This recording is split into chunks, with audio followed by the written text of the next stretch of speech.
খবর হচ্ছে ভারতে রাজনৈতিক পরিস্থিতির অবনতি ঘটছে। ককরোচ জনতা পার্টির আন্দোলনটাই এখন সামনে বড় মাথা ব্যথার কারণ নরেন্দ্র মোদী সরকারের। আজকের খবর হচ্ছে মেট্রো স্টেশন বন্ধ করছে, কারণ তরুণরা দলে দলে ছুটে আসছে দিল্লিতে, কৃষকরা দলে দলে ছুটে আসছে এবং কংগ্রেস রাহুল গান্ধী আজকে ঘোষণা করেছেন যে ৩ দফা, তার মধ্যে অন্যতম হচ্ছে অমিত শাহ স্বরাষ্ট্রমন্ত্রীর পদত্যাগ করতে হবে এবং নরেন্দ্র মোদীর দুঃখ প্রকাশ করতে হবে। সংসদে পূর্ণাঙ্গ আলোচনা, সরকার সংসদে আলোচনাটা মেনে নিয়েছে, কিন্তু রাজনৈতিক দ্বন্দ্ব বিবাদ যাই থাকুক না কেন, ছাত্ররা কিন্তু ছাড় দিচ্ছে না। এখানে বলা হচ্ছে দিল্লিতে ভয়াবহ রূপ ধারণ করেছে তাদের আন্দোলন। মেডিকেল প্রবেশিকা পরীক্ষা, নিট প্রশ্নপত্র ফাঁস এবং নানা অনিয়মের অভিযোগে ভারতের কেন্দ্রীয় শিক্ষামন্ত্রী ধর্মেন্দ্র প্রধানের পদত্যাগের দাবিতে আন্দোলন আরো তীব্র হচ্ছে। খবর অনলাইন হিন্দুস্তান টাইমস।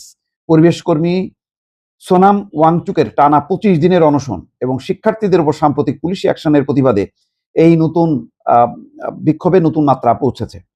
পরিস্থিতি নিয়ন্ত্রণে আনতে এবং আন্দোলনকারীদের সংসদ ভবন অভিমুখে অভিযান ঠেকাতে রাজধানী জুড়ে কড়া নিরাপত্তা ব্যবস্থা নেওয়া হয়েছে। দিল্লি মেট্রো রেল কর্পোরেশন শহরে ১৬টি গুরুত্বপূর্ণ মেট্রো স্টেশন বন্ধ করা হয়েছে রাজধানীর ভেতরে। তো এখন গত সোমবার চলো সংসদ অভিযানে দফায় দফায় সংঘর্ষ, টিয়ার গ্যাস, লাঠিচার্জের পর এবং সহিংসতার অভিযোগে পুলিশ ইতিমধ্যে একাধিক এফআইআর নথিভুক্ত করেছে। কালকে এমন অবস্থা ছিল যে এক পর্যায়ে ছাত্রদের ধাওয়ার মুখে পুলিশ ভেঙে যায়, সেই দৃশ্য নিশ্চয়ই দর্শক দেখেছেন। আর তাদের সমর্থনে রাহুল গান্ধী, প্রিয়াঙ্কা গান্ধী, অখিলেশ যাদব সহ শীর্ষ বিরোধী নেতারা প্রধানমন্ত্রীর বাসভবনের সামনে বিক্ষোভ করেছে। পরে তাদেরকে জোরপূর্বক উঠায় নেওয়া হয় বাসে এবং ২ ঘন্টা পর রাহুল গান্ধী মুক্তি পায়। তার বোন প্রিয়াঙ্কা গান্ধী, তাকে থানায় আটক রাখা হয়। পরে সোনিয়া গান্ধী থানায় যায় এবং রাত ৯টার দিকে মুক্তি পায়। তো যাই হোক, তাদেরকে ছেড়ে দেওয়া হয়েছে, কিন্তু ছেড়ে দেওয়া হলেও বিরোধীরা এখন একাট্টা যে তাদের ছাত্রদের এই আন্দোলনকে তারা সমর্থন জানাবে। এখন মোদী সরকার নিঃসন্দেহে বিপদে পড়েছে। এত বড় বিপদ অতীতে সে আর কখনো মুখোমুখি হয়নি। ছাত্ররা যেভাবে দলে দলে আসছে, এখন কংগ্রেস বা সমাজবাদী পার্টি অর্থাৎ ইন্ডিয়া জোটকে হয়তো মোকাবেলা করতে পারবে সে সংসদে ভেতরে এবং বাইরে, কিন্তু ছাত্রদেরকে কিভাবে মোকাবেলা করবে এর কোনো পথ খুঁজে পাচ্ছে না।